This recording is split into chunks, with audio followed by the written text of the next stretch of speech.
Assalamualaikum warahmatullahi wabarakatuh.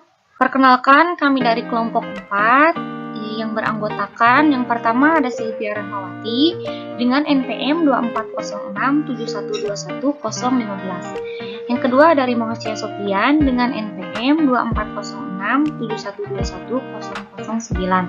Yang ketiga ada Laila Siti Muslimah dengan NPM 240671211004. Dan yang terakhir ada Evandra Fadilah dengan NPM 240671211002. Pada video ini, kami akan melakukan praktikum gerak itu bebas menggunakan aplikasi Firefox berbasis Acoustic Stopwatch. Untuk memenuhi ujian akhir semester mata kuliah eksperimen fisika dasar 1 dengan dosen pengampu Bapak Asep Irfan Irfani MPD. Tujuan dari melakukannya eksperimen gerak itu bebas, yang pertama menentukan besar kecepatan gravitasi, yang kedua menerapkan konsep gerak itu bebas. Lanjut ke eksperimen, di sini saya akan menjelaskan teori mengenai gerak jatuh bebas. Gerak jatuh bebas adalah gerak jatuh yang mengakibatkan benda melewati lintasan berbentuk lurus karena pengaruh gaya gravitasi bumi. Gerak jatuh bebas mengakibatkan gesekan dan perubahan kecil kecepatan terhadap ketinggian kecepatan. Gerak jatuh bebas disebabkan oleh gaya gravitasi bumi yang besarnya 9,8 meter per sekon dan mendarat menuju ke pusat bumi. Baiklah, di sini kami akan melakukan percobaan mengenai gerak jatuh bebas dengan aplikasi Firefox. Alat dan bahan yang kami gunakan, yang pertama ada penggaris.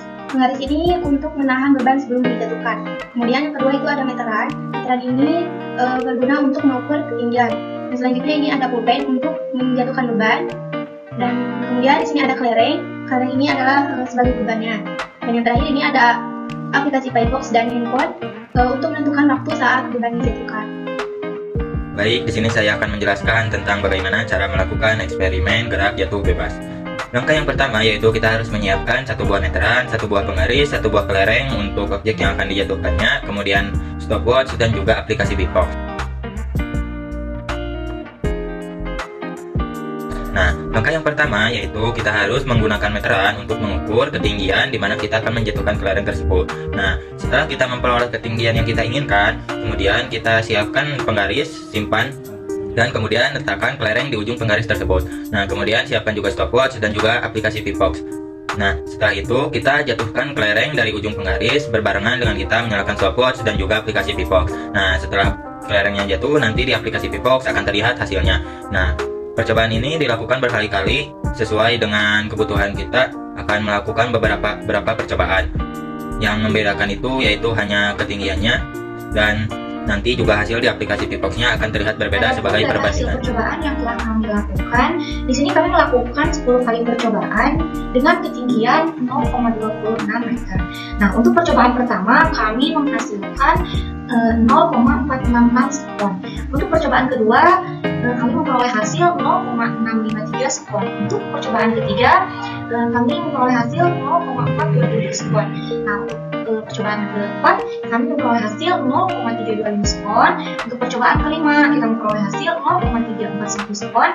Untuk percobaan keenam kita memperoleh hasil 0,331 sekon. Untuk percobaan ketujuh 0,389 sekon. Untuk percobaan 8 0,324 sekon. Untuk percobaan 9 0,377 sekon. Dan untuk percobaan terakhir 0,390 sekon.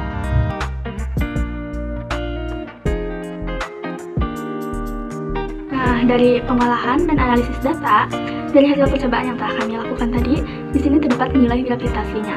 Nah, bagaimana untuk mengetahui nilai gravitasinya? Yaitu dengan cara kita mengkuadratkan hasil dari data tadi, yaitu dari data waktunya dari 0,466 sampai dengan 0,390. Lalu untuk mengetahui gravitasinya dikuadratkan dari hasil waktu tadi. Setelah semuanya dikuadratkan, kita memperoleh hasil gravitasinya yaitu 31,8. Kemudian untuk mendapatkan data selanjutnya yaitu gravitasi dikurangi hasil perjumlahan dari gravitasi tadi. Nah, contohnya 2,47 dikurangi 31,8 sama dengan min 29,33. Nah, yang ini juga sama ya, dijumlahkan dari hasil nilai gravitasi tadi dikurangi dengan hasil penjumlahan, yaitu min 29,33 dikuadratkan dan hasilnya 860,24. Nah, untuk menghitung nilai ketidakpastiannya, kita masukkan dulu terlebih dahulu rumusnya, yaitu sigma G akar G kurangi G kuadrat per M dikurangi 1. Nah, lalu dimasukkan hasil yang tadi, akar min 236,2 kuadrat per 10 min 1. Kemudian dijumlahkan jadi akar 31,910,44 per 9. Nah, jadi hasilnya itu 95,4 meter per sekon kuadrat. Bahwa semakin banyak waktu yang dibutuhkan untuk Bunda sampai ke permukaan, maka semakin besar pula kecepatan